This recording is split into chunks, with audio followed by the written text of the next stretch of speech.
നമസ്കാരം. ഞാനിന്ന് ഡിസ്കസ് ചെയ്യാൻ പോകുന്നത് ഷെയർ ക്യാപിറ്റലിനെ കുറിച്ചും അതുപോലെ phases or categories of share ക്യാപിറ്റലിനെ കുറിച്ചിട്ടുമാണ്. ആദ്യം നമുക്ക് ഷെയർ ക്യാപിറ്റൽ എന്താണെന്ന് നോക്കാം. സിമ്പിളായി പറഞ്ഞിട്ടുണ്ടെങ്കിൽ ഒരു കമ്പനിയുടെ ക്യാപിറ്റലിനെയാണ് ഷെയർ ക്യാപിറ്റൽ എന്ന് പറയുന്നത്. ഒരു കമ്പനി അവരുടെ മൊത്തം ഷെയർ ക്യാപിറ്റൽ എന്ത് ചെയ്യുന്നു? സ്മോൾ ആൻഡ് ഈക്വൽ യൂണിറ്റ്സ് ആയിട്ട് ഡിവൈഡ് ചെയ്യുന്നു. ഇങ്ങനെ ഡിവൈഡ് ചെയ്ത് കിട്ടുന്ന ഓരോ യൂണിറ്റിനെയും നമ്മൾ പറയുന്ന പേരാണ് ഷെയർ എന്ന് പറയുന്നത്. A person who buy a share is called the shareholder or member of the company. അതായത് കമ്പനിയുടെ ഷെയർ വാങ്ങുന്ന വ്യക്തിയെ നമ്മൾ പറയുന്ന പേരാണ് ഷെയർ ഹോൾഡർ അല്ലെങ്കിൽ മെമ്പർ എന്ന് പറയുന്നത്. ഇനി ഒന്നുകൂടി സിമ്പിളായിട്ട് പറഞ്ഞിട്ടുണ്ടെങ്കിൽ ഷെയർ ഇഷ്യൂ ചെയ്യുന്നതിലൂടെ നേടിയെടുക്കുന്ന ക്യാപിറ്റലാണ് ഷെയർ ക്യാപിറ്റൽ. ഷെയർ ഇഷ്യൂ ചെയ്യുന്നതിലൂടെ നേടിയെടുക്കുന്ന ക്യാപിറ്റലാണ് ഷെയർ ക്യാപിറ്റൽ, അല്ലെങ്കിൽ ഒരു കമ്പനിയുടെ ക്യാപിറ്റലിനെ പറയുന്ന പേരാണ് ഷെയർ ക്യാപിറ്റൽ. മൊത്തം ഷെയർ ക്യാപിറ്റൽ എന്ത് ചെയ്യുന്നു? Company equal and small units ആയിട്ട് ഡിവൈഡ് ചെയ്യുന്നു. ഓരോ യൂണിറ്റിനെയും നമ്മൾ പറയുന്ന പേരാണ് ഷെയർ. ഷെയർ എടുക്കുന്ന വ്യക്തിയെ പറയുന്ന പേരാണ് ഷെയർ ഹോൾഡർ അല്ലെങ്കിൽ member of a company. Okay, next നമുക്ക് phases of categories of share capital നോക്കാം. ഫസ്റ്റ് വൺ ആണ് ഓതറൈസ്ഡ് ക്യാപിറ്റൽ. ഒരു കമ്പനി രജിസ്റ്റർ ചെയ്യുന്ന ടൈമിൽ കമ്പനിയുടെ മെമ്മോറാണ്ടം ഓഫ് അസോസിയേഷനിൽ കാണിച്ചിട്ടുള്ള ക്യാപിറ്റലാണ് ഓതറൈസ്ഡ് ക്യാപിറ്റൽ. ഒരു കമ്പനി രജിസ്റ്റർ ചെയ്യുന്ന ടൈമിൽ കമ്പനിയുടെ മെമ്മോറാണ്ടം ഓഫ് അസോസിയേഷനിൽ കാണിച്ചിട്ടുള്ള ക്യാപിറ്റലാണ് ഓതറൈസ്ഡ് ക്യാപിറ്റൽ എന്ന് പറയുന്നത്. ഒരു കമ്പനിക്ക് ഇഷ്യൂ ചെയ്യാൻ സാധിക്കുന്ന മാക്സിമം എമൗണ്ട് ഓഫ് ക്യാപിറ്റലാണ് ഓതറൈസ്ഡ് ക്യാപിറ്റൽ. ഓതറൈസ്ഡ് ക്യാപിറ്റലിനെ പറയുന്ന മറ്റ് പേരാണ് നോമിനൽ ക്യാപിറ്റൽ, രജിസ്റ്റേർഡ് ക്യാപിറ്റൽ എന്നിവ. ഒന്നുകൂടി പറയാം. ഒരു കമ്പനി രജിസ്റ്റർ ചെയ്യുന്ന ടൈമിൽ കമ്പനിയുടെ മെമ്മോറാണ്ടം ഓഫ് അസോസിയേഷനിൽ കാണിക്കുന്ന ക്യാപിറ്റലാണ് ഓതറൈസ്ഡ് ക്യാപിറ്റൽ. ഒരു കമ്പനിക്ക് ഇഷ്യൂ ചെയ്യാൻ സാധിക്കുന്ന മാക്സിമം എമൗണ്ട് ഓഫ് ക്യാപിറ്റലാണ് ഓതറൈസ്ഡ് ക്യാപിറ്റൽ. ഓതറൈസ്ഡ് ക്യാപിറ്റലിന് പറയുന്ന മറ്റ് പേരാണ് നോമിനൽ ക്യാപിറ്റൽ, രജിസ്റ്റേർഡ് ക്യാപിറ്റൽ എന്നിങ്ങനെ. ഓക്കെ, ഇതൊരു എക്സാമ്പിളായിട്ട് പറയുകയാണെങ്കിൽ ഒരു കമ്പനി രജിസ്റ്റർ ചെയ്യുന്ന ടൈമിൽ അവരുടെ ഓതറൈസ്ഡ് ക്യാപിറ്റലായി 50 ലക്ഷം രൂപയാണ് കാണിച്ചിട്ടുള്ളതെന്ന് വിചാരിക്കുക. ആപ്ലിക്കേഷനിൽ 50 ലക്ഷം രൂപയാണ് കാണിച്ചിട്ടുള്ളത്. അപ്പോൾ കമ്പനി രജിസ്റ്റർ ആയതിനു ശേഷം കമ്പനി റേസ് ചെയ്യാൻ ഇപ്പോൾ കമ്പനി ക്യാപിറ്റൽ റേസ് ചെയ്യാൻ വേണ്ടിയിട്ട് പബ്ലിക്കിനൊക്കെ ഷെയർ ഇഷ്യൂ ചെയ്യുമല്ലോ. ആ ടൈമിൽ ആ കമ്പനിക്ക് എന്താണ് 50 ലക്ഷം രൂപ വരെയുള്ള ഷെയർ മാത്രമേ ആ കമ്പനിക്ക് പബ്ലിക്കിന് ഇഷ്യൂ ചെയ്യാൻ പറ്റുള്ളൂ. കാരണം അതാണ് കമ്പനിയുടെ registered capital. Okay, next one ആണ് ഇഷ്യൂഡ് ക്യാപിറ്റൽ. ഈ ഓതറൈസ്ഡ് ക്യാപിറ്റൽ മിക്ക കമ്പനികളും എന്താണ് ഓതറൈസ്ഡ് ക്യാപിറ്റൽ മൊത്തമായിട്ട് ഒറ്റയടിക്ക് അവർ പബ്ലിക്കിന് ഇഷ്യൂ ചെയ്യില്ല. അവർ ഓതറൈസ്ഡ് ക്യാപിറ്റലിൻ്റെ ഒരു ഭാഗം മാത്രമാണ് സാധാരണ പബ്ലിക്കിന് ഇഷ്യൂ ചെയ്യാറ്, സബ്സ്ക്രൈബ് ചെയ്യാൻ വേണ്ടി ഇഷ്യൂ ചെയ്യാറുള്ളത്. ഓക്കെ, ഇങ്ങനെ ഓതറൈസ്ഡ് ക്യാപിറ്റലിൻ്റെ ഒരു പാർട്ടാണ് സാധാരണ ഇഷ്യൂ ക്യാപിറ്റൽ റൈസ് ചെയ്യാൻ വേണ്ടിയിട്ട് നമ്മൾ എന്ത് ചെയ്യുന്നത് പബ്ലിക്കിന് കൊടുക്കാറുള്ളത് അല്ലെങ്കിൽ ഇഷ്യൂ ചെയ്യാറുള്ളത്. ഇങ്ങനെ ഈ ഒരു ഭാഗത്തെയാണ് നമ്മൾ എന്ത് പറയുന്നത് ഇഷ്യൂഡ് ക്യാപിറ്റൽ. അതായത് പബ്ലിക്കിന് സബ്സ്ക്രൈബ് ചെയ്യാൻ വേണ്ടിയിട്ട് ഇഷ്യൂ ചെയ്യുന്ന ഓതറൈസ്ഡ് ക്യാപിറ്റലിൻ്റെ ഒരു പാർട്ടിനെ പറയുന്ന പേരാണ് ഇഷ്യൂഡ് ക്യാപിറ്റൽ എന്ന് പറയുന്നത്. ഓതറൈസ്ഡ് ക്യാപിറ്റലിൽ പബ്ലിക്കിന് ഇഷ്യൂ ചെയ്ത ഭാഗത്തെ ഇഷ്യൂഡ് ക്യാപിറ്റൽ എന്നും remaining part of the authorised ക്യാപിറ്റലിനെ അൺഇഷ്യൂഡ് ക്യാപിറ്റൽ എന്നും പറയുന്നു. അൺഇഷ്യൂഡ് ക്യാപിറ്റൽ പിന്നീട് എന്ത് ചെയ്യുന്നു? കമ്പനിക്ക് അഡീഷണൽ ക്യാപിറ്റൽ ആവശ്യമായി വരുന്ന ടൈമിൽ ഇഷ്യൂ ചെയ്യുന്നതാണ്. നമുക്കൊരു എക്സാമ്പിൾ നോക്കാം. നമ്മൾ നേരത്തെ പറഞ്ഞ പോലെ തന്നെ 50 ലക്ഷമാണ് ഓതറൈസ്ഡ് ക്യാപിറ്റൽ എന്ന് വിചാരിക്കുക. അപ്പോൾ കമ്പനി എന്ത് ചെയ്തു? ഒരു 30 ലക്ഷം രൂപ പബ്ലിക്കിൽ നിന്നും ക്യാപിറ്റലായിട്ട് സമാഹരിക്കാൻ വേണ്ടിയിട്ട് തീരുമാനിച്ചു. അപ്പോൾ 30 ലക്ഷം രൂപ ഷെയർ എന്ത് ചെയ്യുന്നു? പബ്ലിക്കിന് ഇഷ്യൂ ചെയ്തു. ഓക്കെ, 50 ലക്ഷമാണ് ഓതറൈസ്ഡ് ക്യാപിറ്റൽ, അതിൽ 30 ലക്ഷമാണ് പബ്ലിക്കിന് ഇഷ്യൂ ചെയ്തത്. ഈ 30 ലക്ഷത്തിന് ഇഷ്യൂഡ് ക്യാപിറ്റൽ, ഈ 30 ലക്ഷമാണ് ഇഷ്യൂഡ് ക്യാപിറ്റൽ എന്ന് പറയുന്നത്. ഓക്കെ, റിമൈനിങ് ആയി 20 ലക്ഷത്തെ എന്ത് ചെയ്യുന്നു? അൺഇഷ്യൂഡ് ക്യാപിറ്റൽ എന്നും പറയുന്നു. മനസ്സിലായില്ലേ? മൊത്തം 50 ലക്ഷമാണ് ഓതറൈസ്ഡ് ക്യാപിറ്റൽ. ആ ക്യാപിറ്റലിൽ നിന്ന് കമ്പനി എന്ത് ചെയ്യുന്നു? ഒരു 30 ലക്ഷം രൂപയുടെ ഷെയർ പബ്ലിക്കിന് ഇഷ്യൂ ചെയ്യുന്നു.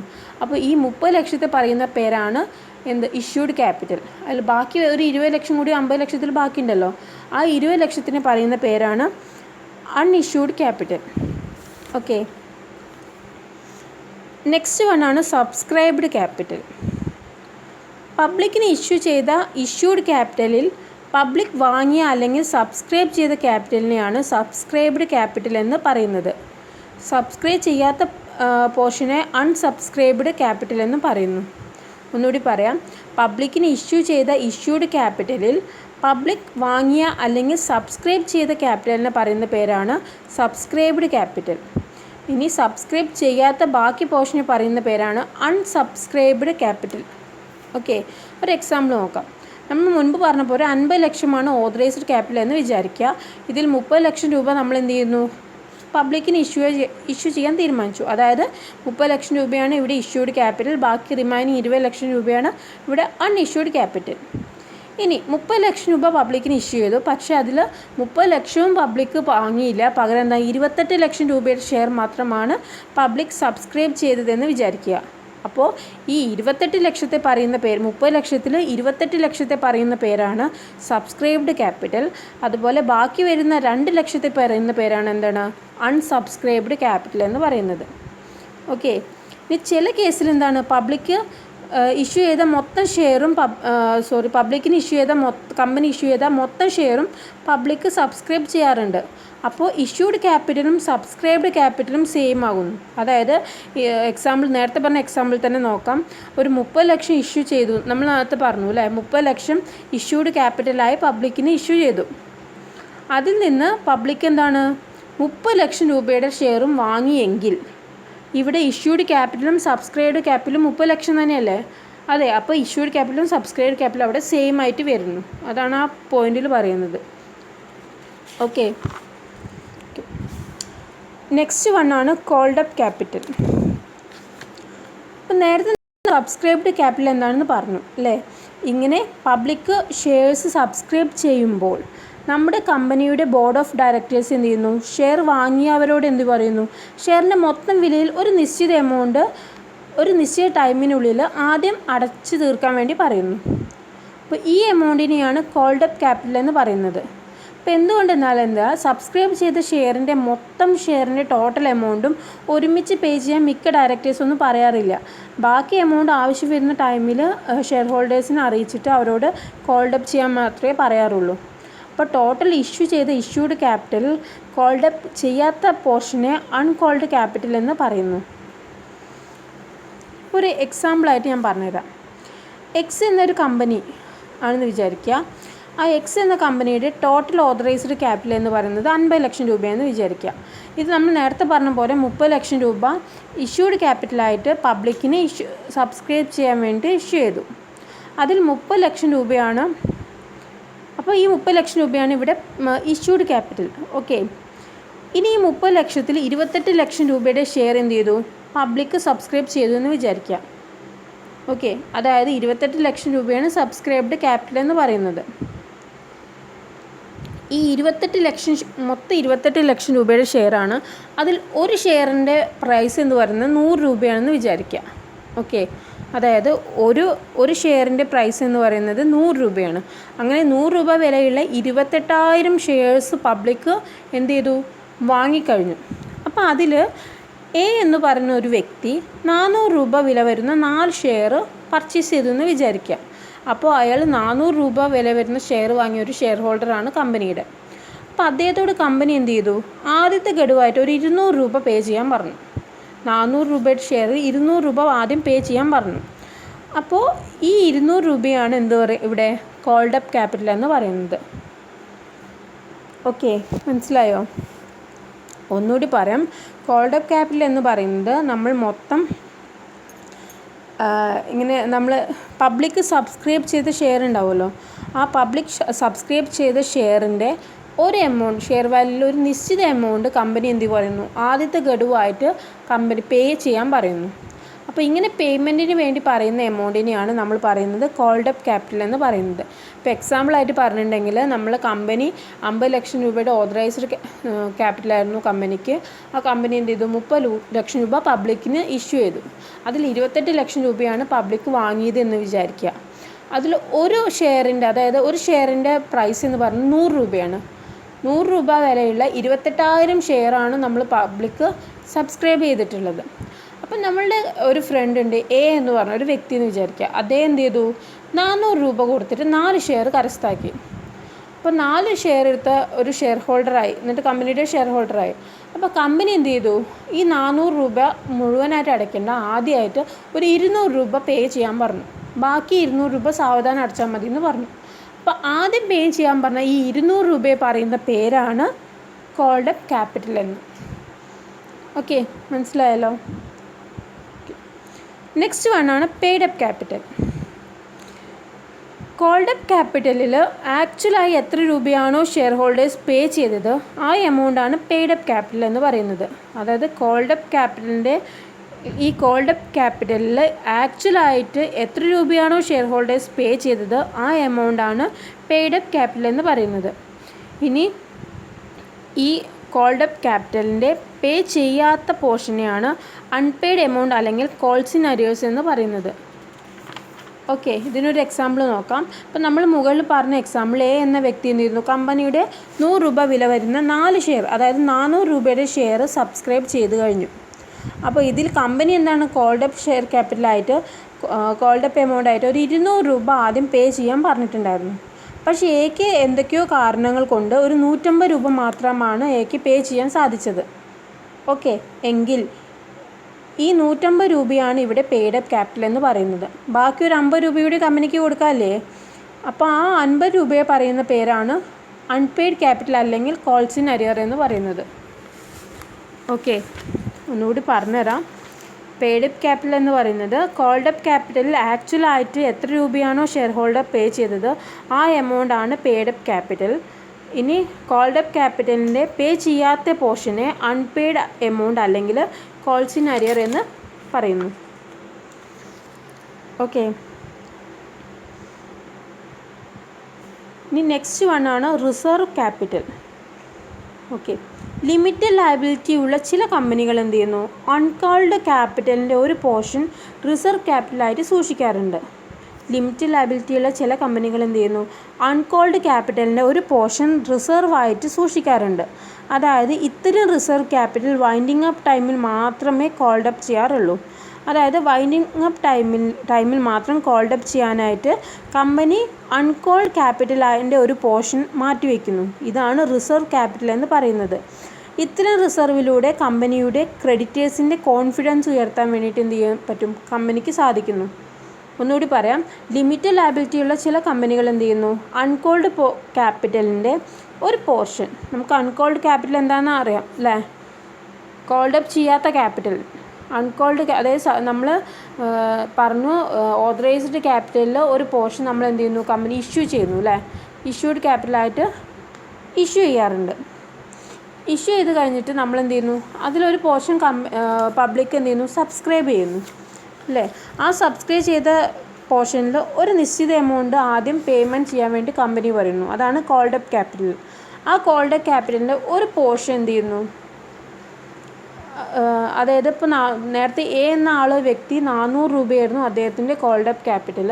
ആ കോൾഡ് അപ്പ് ക്യാപിറ്റലിൽ 200 രൂപയാണ് അദ്ദേഹം എന്ത് ചെയ്യുന്നു, പേ ചെയ്യാൻ പറഞ്ഞത്. ബാക്കി 200 രൂപ സാവധാനം പേ ചെയ്താൽ മതി എന്ന് കമ്പനി പറഞ്ഞിരുന്നു.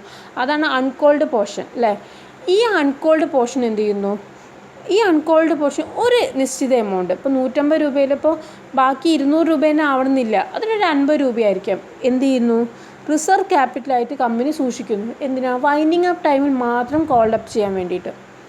ഓക്കെ, മനസ്സിലായില്ലേ. അതാണ് ലിമിറ്റഡ് ലയബിലിറ്റി ഉള്ള ചില കമ്പനികൾ അൺകോൾഡ് ക്യാപിറ്റലിൻ്റെ ഒരു പോർഷൻ റിസർവ് ക്യാപിറ്റലായിട്ട് സൂക്ഷിക്കാറുണ്ട്. അതായത് ഇത്തരം റിസർവ് ക്യാപിറ്റൽ വൈൻഡിങ് അപ്പ് ടൈമിൽ മാത്രമേ കോൾഡ് അപ്പ് ചെയ്യാറുള്ളൂ. ഇനി വൈൻഡിങ് അപ്പ് ടൈമിൽ മാത്രം കോൾഡ് അപ്പ് ചെയ്യാനായിട്ട് കമ്പനി അൺകോൾഡ് ക്യാപിറ്റലിൻ്റെ ഒരു പോർഷൻ മാറ്റി വയ്ക്കുകയാണെങ്കിൽ അതിനെ പറയുന്ന പേരാണ് റിസർവ് ക്യാപിറ്റൽ എന്ന് പറയുന്നത്. ഇത്തരം റിസർവിലൂടെ എന്ത് ചെയ്യാൻ പറ്റും, കമ്പനിയുടെ ക്രെഡിറ്റേഴ്സിൻ്റെ കോൺഫിഡൻസ് ഉയർത്താൻ വേണ്ടിയിട്ട് കമ്പനിക്ക് സാധിക്കുന്നു. ഓക്കെ, അപ്പോൾ നിങ്ങൾക്കൊരു ഡൗട്ട് വരാം, റിസർവ് ക്യാപിറ്റലും ക്യാപിറ്റൽ റിസർവും സെയിം ആണോ എന്ന്. ഒരിക്കലും അല്ല.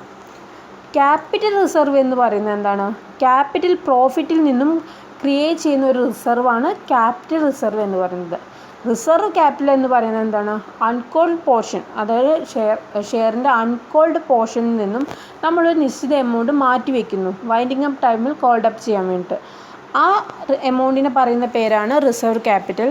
ഇനി ക്യാപിറ്റൽ റിസർവ് എന്ന് പറഞ്ഞിട്ടുണ്ടെങ്കിൽ ക്യാപിറ്റൽ പ്രോഫിറ്റ് ഉണ്ടാവുമല്ലോ, നമുക്കറിയാം റവന്യൂ പ്രോഫിറ്റ് ഉണ്ട്, ക്യാപിറ്റൽ പ്രോഫിറ്റ് ഉണ്ട്. അപ്പോൾ ഈ ക്യാപിറ്റൽ പ്രോഫിറ്റിൻ്റെ ഒരു നിശ്ചിത ഒരു പോർഷൻ അല്ലെങ്കിൽ അതിൽ നിന്നൊരു റിസർവ് നമ്മൾ ക്രിയേറ്റ് ചെയ്യുകയാണെങ്കിൽ അതിനെ പറയുന്ന പേരാണ് ക്യാപിറ്റൽ റിസർവ് എന്ന് പറയുന്നത്. ഓക്കെ, ഇനി വേണമെങ്കിൽ നമുക്ക് റിസർവ് ക്യാപിറ്റലും ക്യാപിറ്റൽ റിസർവും നമ്മൾ ചെറിയ ചെറിയ ഡിഫറൻസ് ഉണ്ട്, അത് നോക്കാം. റിസർവ് ക്യാപിറ്റൽ എന്ന് പറയുന്നത് എന്താണ്? അൺകോൾഡ് ക്യാപിറ്റലിൽ നിന്ന് നമ്മൾ ക്രിയേറ്റ് ചെയ്യുന്നതാണ് റിസർവ് ക്യാപിറ്റൽ. ക്യാപിറ്റൽ റിസർവോ ക്യാപിറ്റൽ പ്രോഫിറ്റിൽ നിന്നാണ് നമ്മൾ എന്ത് ചെയ്യുന്നത്? ക്രിയേറ്റ് ചെയ്യുന്നത്. റിസർവ് ക്യാപിറ്റൽ എന്താണ്? കമ്പനിയുടെ ബാലൻസ് ഷീറ്റിൽ സാധാരണ കാണിക്കാറില്ല. പകരം എന്താണ്? ബാലൻസ് ഷീറ്റിന് താഴെ ഒരു നോട്ടായിട്ടാണ് റിസർവ് ക്യാപിറ്റലിനെ കാണിക്കാറുള്ളത്. ക്യാപിറ്റൽ റിസർവിനെ ബാലൻസ് ഷീറ്റിൻ്റെ റിസർവ്സ് ആൻഡ് സർപ്ലസ് എന്ന ഹെഡിന് താഴെ കാണിക്കാറുണ്ട്. ഓക്കെ, ഇനി റിസർവ് ക്യാപിറ്റൽ കമ്പനിയുടെ വൈൻഡിങ് അപ്പ് ടൈമിൽ മാത്രമേ ഉപയോഗിക്കാറുള്ളൂ. നേരെ മറിച്ച് ക്യാപിറ്റൽ റിസർവ് ആണെങ്കിൽ കമ്പനിക്ക് ആവശ്യമുള്ള ഏത് സമയത്തും എന്ത് ചെയ്യാൻ പറ്റും? ക്യാപിറ്റൽ റിസർവിനെ ഉപയോഗിക്കാൻ പറ്റുന്നതാണ്. റിസർവ് ക്യാപിറ്റൽ ലോസിനെ റൈറ്റ് ഓഫ് ചെയ്യാൻ വേണ്ടിയിട്ട് അല്ലെങ്കിൽ എഴുതി തള്ളാൻ വേണ്ടി സാധാരണ ഉപയോഗിക്കാറേ ഇല്ല. ക്യാപിറ്റൽ ലോസിനെ എഴുതി തള്ളാൻ വേണ്ടിയിട്ട് എന്ത് ഉപയോഗിക്കാറില്ല? നമ്മുടെ റിസർവ് ക്യാപിറ്റൽ ഉപയോഗിക്കാറില്ല. റിസർവ് ക്യാപിറ്റൽ വൈൻഡിങ് അപ്പ് ടൈമിൽ മാത്രമേ ചെയ്യാറുള്ളൂ. ക്യാപിറ്റൽ റിസർവ് എന്ത് ചെയ്യാൻ പറ്റും? ക്യാപിറ്റൽ ലോസിനെ റൈറ്റ് ഓഫ് ചെയ്തിട്ട് നമുക്ക് ഉപയോഗിക്കാം. ഇനി റിസർവ് ക്യാപിറ്റൽ ക്രിയേറ്റ് ചെയ്യുക എന്നത് കമ്പൽസറി ആയിട്ടുള്ളൊരു കാര്യമല്ല. നേരെ മറിച്ച് ക്യാപിറ്റൽ റിസർവ് ക്രിയേറ്റ് ചെയ്യുക എന്നുള്ളത് കമ്പൽസറി ആയിട്ടുള്ളൊരു കാര്യമാണ്. ഓക്കെ, ഇനി റിസർവ് ക്യാപിറ്റൽ ക്രിയേറ്റ് ചെയ്യാൻ വേണ്ടിയിട്ട് സ്പെസിഫിക് റെസൊല്യൂഷൻ ആവശ്യമാണ്. നേരെ മറിച്ച് ക്യാപിറ്റൽ റിസർവ് കമ്പൽസറി ആയതുകൊണ്ട് അവിടെ എന്താണ്? സ്പെസിഫിക് റെസൊല്യൂഷനൊന്നും ആവശ്യമില്ല. നമുക്ക് റിസർവ് ക്യാപിറ്റൽ ഉപയോഗിച്ച് വേണമെങ്കിൽ ബോണസ് ഷെയർസ് ഇഷ്യൂ ചെയ്യാൻ പറ്റും. പക്ഷേ ക്യാപിറ്റൽ റിസർവിൽ ഇഷ്യൂ ചെയ്യാം. പക്ഷേ എല്ലാ ക്യാപിറ്റൽ റിസർവ്, അതായത് എല്ലാ ക്യാപിറ്റൽ പ്രോഫിറ്റ് ഉപയോഗിച്ചിട്ടും നമുക്ക് ബോണസ് ഷെയർസ് ഇഷ്യൂ ചെയ്യാൻ പറ്റില്ല. ചില ലിമിറ്റഡ് ആയിട്ടുള്ള ക്യാപിറ്റൽ പ്രോഫിറ്റുകൾ ഉപയോഗിച്ച് നമുക്ക് എന്ത് ചെയ്യാൻ പറ്റും? ബോണസ് ഷെയർസ് ഇഷ്യൂ ചെയ്യാൻ പറ്റും. ഓക്കെ, ഇതൊക്കെയാണ് റിസർവ് ക്യാപിറ്റലും ക്യാപിറ്റൽ റിസർവും തമ്മിലുള്ള ഡിഫറൻസ് എന്ന് പറയുന്നത്. അപ്പോൾ ഒന്നുകൂടി സിമ്പിളായിട്ടൊന്ന് ഷോർട്ടാക്കി വേഗം പറയാം. ഷെയർ ക്യാപിറ്റൽ എന്ന് പറയുന്നത് ഒരു കമ്പനിയുടെ ക്യാപിറ്റലിനെയാണ് ഷെയർ ക്യാപിറ്റൽ എന്ന് പറയുന്നത്. ആ കമ്പനിയുടെ ക്യാപിറ്റലിനെ ഈക്വൽ ആൻഡ് സ്മോൾ യൂണിറ്റ്സ് ആയിട്ട് ഡിവൈഡ് ചെയ്യുന്നുണ്ട്. ഓരോ യൂണിറ്റിനെയും പറയുന്ന പേരാണ് ഷെയർ. ആ ഷെയർ പർച്ചേസ് ചെയ്യുന്ന വ്യക്തിയെ പറയുന്ന പേരാണ് ഷെയർ ഹോൾഡർ. ഇനി ഫേസസിൽ ആദ്യം വരുന്നതാണ് ഓതറൈസ്ഡ് ക്യാപിറ്റൽ. അപ്പോൾ അതാണ് ഒരു കമ്പനി രജിസ്റ്റർ ചെയ്യുന്ന ടൈമിൽ കമ്പനിയുടെ മെമ്മോറാണ്ടം ഓഫ് അസോസിയേഷനിൽ കാണിച്ചിട്ടുള്ള ക്യാപിറ്റലാണ് ഓതറൈസ്ഡ് ക്യാപിറ്റൽ. ഇതിന് പറയുന്ന മറ്റ് പേരാണ് രജിസ്റ്റേർഡ് ക്യാപിറ്റൽ എന്നും നോമിനൽ ക്യാപിറ്റൽ എന്നും പറയുന്നത്. ഇനി ഇഷ്യൂഡ് ക്യാപിറ്റലാണ്. ഓതറൈസ്ഡ് ക്യാപിറ്റലിൻ്റെ മൊത്തം ഒരു ഭാഗം ഓതറൈസ്ഡ് ക്യാപിറ്റലിൻ്റെ ഒരു ഭാഗമാണ് ഇഷ്യൂഡ് ക്യാപിറ്റൽ. മൊത്തം ക്യാപിറ്റലിൻ്റെ ഒരു ഭാഗം പബ്ലിക്കിന് വാങ്ങാനായി കമ്പനി ഇഷ്യൂ ചെയ്യുന്നു. ഇങ്ങനെ ഇഷ്യൂ ചെയ്യുന്ന ക്യാപിറ്റലിനെ പറയുന്ന പേരാണ് ഇഷ്യൂഡ് ക്യാപിറ്റൽ എന്ന് പറയുന്നത്.